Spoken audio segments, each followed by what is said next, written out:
infected with the 2020 plague, everywhere you go, they say, if you die here because you caught COVID, we're not liable. After these messages, we'll be right back.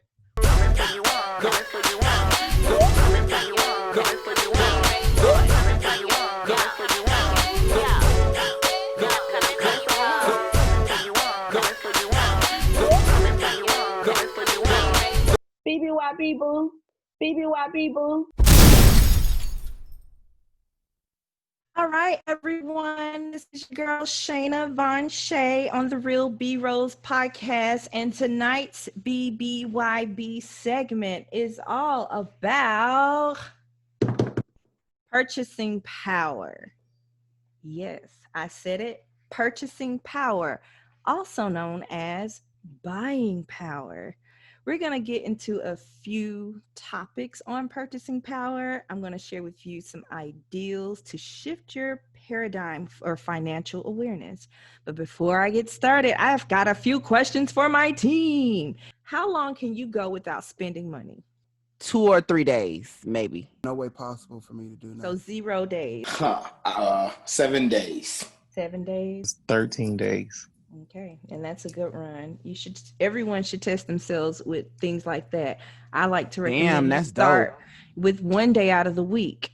And before I get into it, I would like to go on the record to say that I do not spend money between 14 and 18 days out of the month.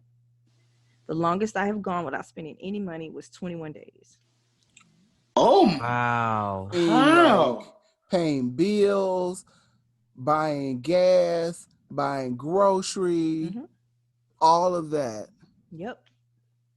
But that sounds like something that gotta probably have to be planned out, though. Yeah, that's Exactly. a plan. That has to I be had to planned. plan it. Yep. I had to plan it. What made? Oh shit, my bad. Nothing. You got to spend other people's money. No, you have to plan. You have to plan. And we Just can plan. get into that a lot more later. But I did want to bring that to your attention because a lot of people don't realize that every day I spend money. Every day I reach in my pocket, I spend money. I don't hold on to anything. I don't invest in anything. I just spend it. And so what we want to do is start asking those questions and putting these ideas in your head. It's not so much that, hey, we need to plan it right now, this very moment, in this instance, how you're going to manage your money. But you just need to start planting those seeds in your mind to say, well, shit, why I need to spend money every day? Maybe I should not spend no money on Wednesdays. And that's how I got started. I picked a day out the week and I said, on Wednesdays, I'm not spending no money. Or on Sundays, I'm not going anywhere.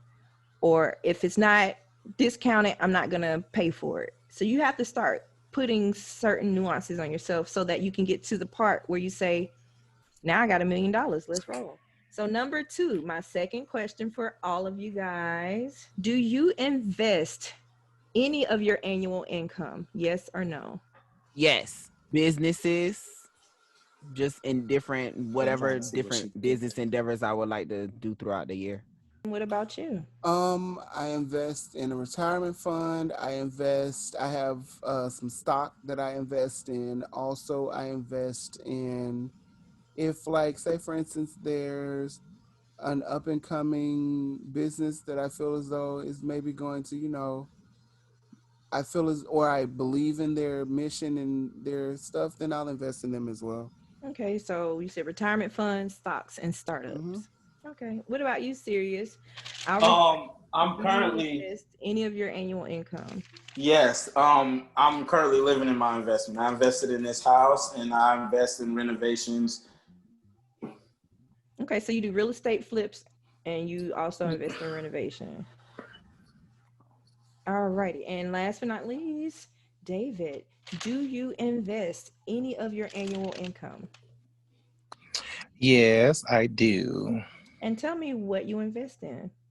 I invest in the creative people around me. All righty, and last but not least, you guys, the third question that I have for you, and it's a yes or no, is do you save money? I got plenty of accounts that I just can't touch because I'm a mess. So I got to have accounts that I can't touch. Okay, and what about you, Eamon? Do Yes, I you do. save money? Yes. Yes, I have a business account that I use as that I put all my money that I'm saving in and just keep it to the side. Okay. And serious. And that Yes, does ma'am. make David last. Lastly, do you save money? I just recently discovered why I wasn't saving money.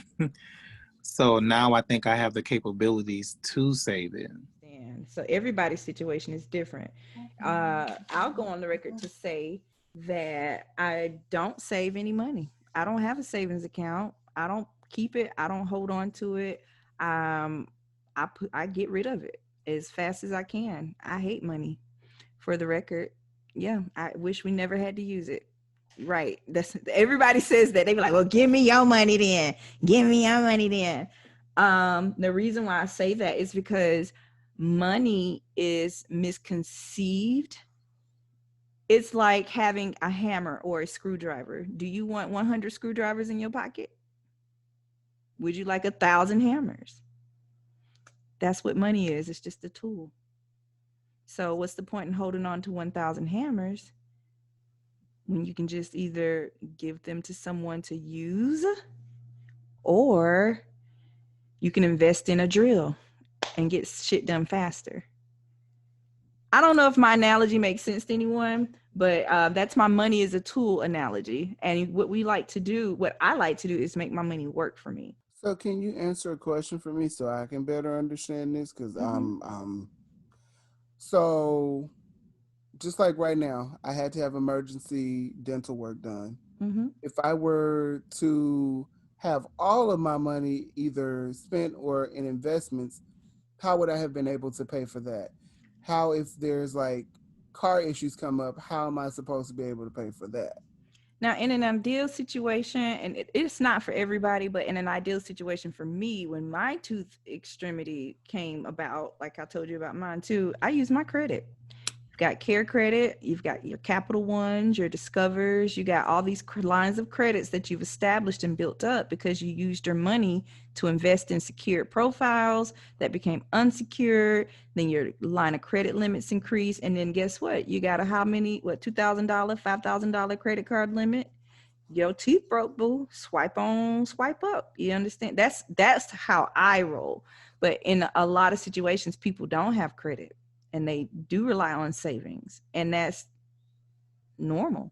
It's nothing abnormal about that.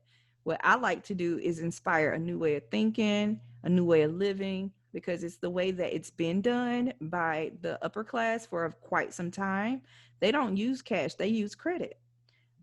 Even if you look at your Elon Musk and your Jeff Bezos, they don't have $1 billion in their account. They don't have $1 billion in their pocket. They're valued at $1 billion.